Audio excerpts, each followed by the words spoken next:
Good morning, everybody. This is Game Champ, and my goal in life is to complete every video game that exists. And I've noticed recently a very disturbing trend on YouTube.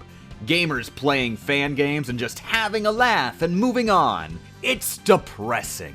Some of these videos just look at the first screen of a game and say, wow, that sure is a fan game. Guys, I don't know how much longer I can play this. Yep.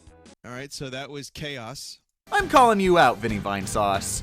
I think all games, even the bottomists of the bottoms of barrels, deserve to be finished. So in this series, I'll be taking an in-depth look at the fan games throughout history, fully completing every one of them.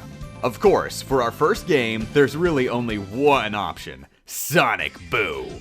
No, not that one, that came later. This Sonic Boom, believe it or not, is actually even more important to history, being the very first Sonic fan game ever made available on the internet, made by the mysterious Martin Braid. That's right, every fan-made work of art, like, you know, that recent game everybody's been getting maniacal about, has Sonic Boom to thank as their ancient ancestor who paved the way. And apparently the initial release contained a virus, so, really telling start. To begin with, getting the game to run on a modern OS takes some doing. At first, I set up a virtual machine with Windows XP, but the frame rate on a virtual machine is just abysmal. You can technically play the game, but it's nowhere near the quality standards I demand for such an important piece of history. We are not cutting any corners. After a few hours digging around, I managed to get DOSBox running Windows 3.1, and then installed Sonic Boom there, running the game at a crispy butter frame rate it deserves. Booting up Sonic Boom, we're treated to a nice little animated intro with Sonic and Tails running around this vibrant forest, and I assume stock placeholder click and play music in the background.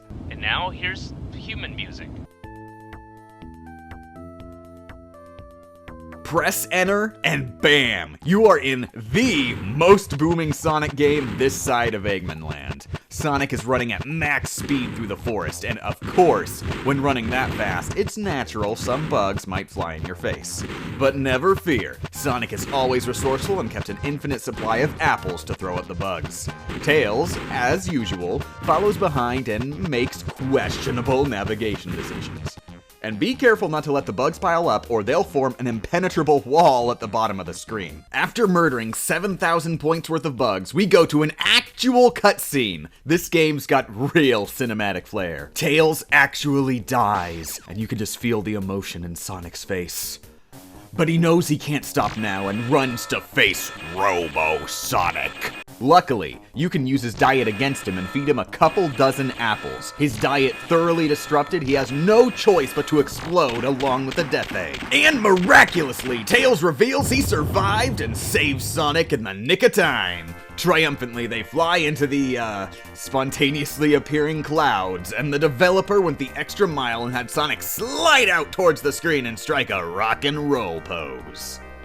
We can joke about how unprofessional it is, but this fan game has heart. I can't wait to see what they came up with next. And by the way, don't tell anyone, but on the end credits there's a little Easter egg, known only to those few brave souls who look in the About section in the menu bar. It involves a bunch of clip art making random noises and Buzz Lightyear? I assume he was just laying around and there wasn't some big plan for Buzz in this story. To finish this game off, let's look at the game over screen.